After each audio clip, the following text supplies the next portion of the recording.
লালমনিরহাট জেলায় শিক্ষক নিয়োগে অনিয়মের অভিযোগ। তথ্য ও ছবি সংগৃহীত।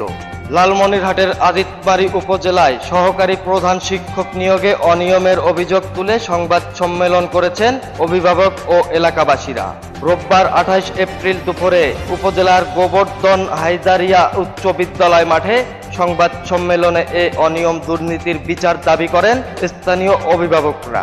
উক্ত সংবাদ সম্মেলনে লিখিত বক্তব্যে অভিভাবক তামিজার রহমান লালমনিরহাট নিউজ 24 অনলাইন অনুসন্ধানী নিউজ টিমকে বলেন, গোবর্ধন হায়দারিয়া উচ্চ বিদ্যালয়ে সহকারী প্রধান শিক্ষক নিয়োগের জন্য পত্রিকায় বিজ্ঞপ্তি প্রকাশ করেন প্রধান শিক্ষক দিলীপ কুমার রায়। নিয়োগ বিজ্ঞপ্তিতে আবেদনকারী প্রার্থীদের নিকট থেকে পরীক্ষার খরচ বাবদ ফি গ্রহণের বিধি থাকলেও তা কৌশলে এড়িয়ে যান।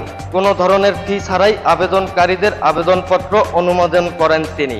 এ নিয়োগ সম্পন্ন করতে গত 2 এপ্রিল নিয়োগ পরীক্ষার আহ্বান করা হলেও তা গ্রহণ করা হয়নি। ওই দিন যথাযথ সময়ে আবেদনকারীরা উপস্থিত হলেও পরীক্ষা গ্রহণ করা হয়নি।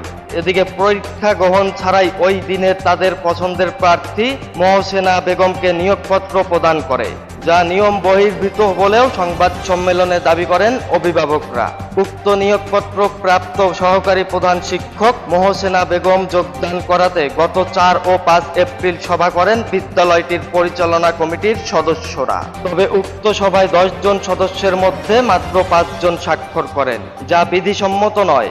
এছাড়াও উক্ত কমিটি 5 এপ্রিল মেয়াদ উত্তীর্ণ হয়েছে বলে জানা যায়। নিয়োগ বাণিজ্য সফল করতে উক্ত নিয়োগ গোপনে সম্পন্ন করা হয়েছে বলে সংবাদ সম্মেলনে জানায় স্থানীয় অভিভাবকরা। এদিকে নিয়োগ কমিটিকে ম্যানেজ করে লাখ লাখ টাকা হাতিয়ে নিতে প্রধান শিক্ষক দিলীপ কুমার রায় এ অনিয়ম ও দুর্নীতি করেছেন। গোপনে নিয়োগ কার্যক্রম বাতিল করে নতুন করে শিক্ষক নিয়োগের দাবি জানান তারা। একই সঙ্গে অনিয়ম ও দুর্নীতিবাজ প্রধান শিক্ষক দিলীপ কুমার রায়ের বিরুদ্ধে তদন্তপূর্বক আইনগত ব্যবস্থা গ্রহণ করতে সংশ্লিষ্ট দপ্তরের হস্তক্ষেপ কামনা করেন তারা। সংবাদ সম্মেলনে উপস্থিত ছিলেন মহিষখোসা ইউনিয়ন পরিষদের সদস্য আব্দুল মজিদ হোসেন, সাবেক সদস্য সাইফুল ইসলাম দাবির উদ্দিন এবং অভিভাবক জয়নাল আবেদিন সহ অনেকে।